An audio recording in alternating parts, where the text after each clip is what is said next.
स्वागत है आपका मेरे चैनल पर। करवा चौथ व्रत की कथा साहूकार के साथ लड़के वाली कथा। करवा चौथ पर पढ़े साहूकार के साथ लड़कों वाली पौराणिक कथा सुनाने जा रही हूँ। करवा चौथ पर चंद्र दर्शन से पहले करवा चौथ की कहानी पढ़ी जाती है। कुछ लोग दोपहर 12 बजे के बाद कहानी सुन लेते हैं, कुछ लोग शाम के चंद्र दर्शन से पहले सुन लेते हैं।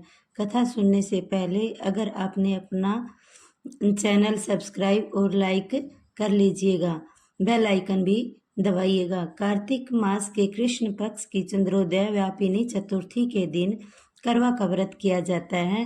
पति की दीर्घायु एवं अखंड सौभाग्य के लिए इस दिन भालचंद्र गणेश जी की अर्चना की जाती है। करवा चौथ के गणेश चतुर्थी के व्रत की तरह दिन भर उपवास रखकर रात में चंद्रमा ऐधर्य देकर ही भोजन किया जाता है। यह व्रत सौभाग्यशाली महिलाएं अपना परिवार की परंपरा के अनुसार करती हैं। इस व्रत को 12 या 16 वर्ष तक किया जाता है। इसके बाद उद्यापन भी किया जाता है। जो महिलाएं आजीवन इस व्रत को करना चाहती हैं वो कर सकती हैं। एक साहूकार के 7 लड़के और एक लड़की थी।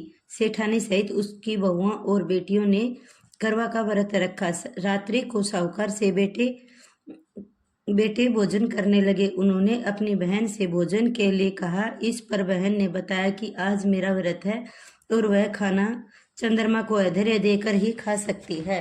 सबसे छोटे भाई को अपनी बहन की हालत देखी नहीं जाती और वह दूर पेड़ पर एक दीपक जलाकर चलने की ओट में रख देती हैं, जो ऐसा प्रतीत होता है जैसे चौथ का चांद हो। बहन ने अपनी भाभी से भी कहा कि चंद्र निकल आया, व्रत खोल ले, लेकिन भाभीओं ने उसकी बात नहीं मानी और व्रत नहीं खोला। बहन को अपने भाइयों की चतुराई समझ में नहीं आई।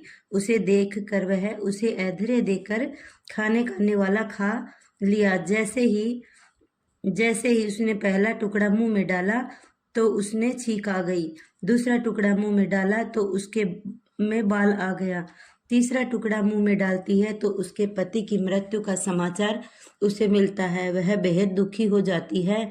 उसकी भाभी सच्चाई बताती है कि इसके साथ ऐसा क्यों हुआ। व्रत गलत तरीके से टूटने के कारण से देवता इससे नाराज हो गए। इसके बाद करवा निश्चय करती है कि वह अपने पति का अंतिम संस्कार नहीं करेगी और अपने सतीत्व से उन्हें पुनः जीवन दिलाकर रहेगी। शोकातुर होकर वह अपने पति के शव को लेकर 1 वर्ष तक बैठी रही। उसके ऊपर उगने वाली घास को इकट्ठा करती रही। उसने पूरे साल की चतुर्थी को व्रत किया और अगले साल कार्तिक के चतुर्थी फिर से आने पर उसने पूरी विधि विधान से व्रत किया। शाम को सुहागनों से अनुरोध करती है कि यम सुई ले लो, पिए सुई दे दो, मुझे भी अपने जैसी सुहागन बना लो। उससे खुश होकर करवा माता और गणेश जी ने आशीर्वाद से उसका पति पुनः जीवित हो गया। जैसे गणपति और करवा माता ने उसकी सुनी, वैसी माता सबकी सुने और सबका सुहाग अमर हो। हे करवा माता, ये कहानी अधूरी हो तो पूरी करना, पूरी हो तो मान करना।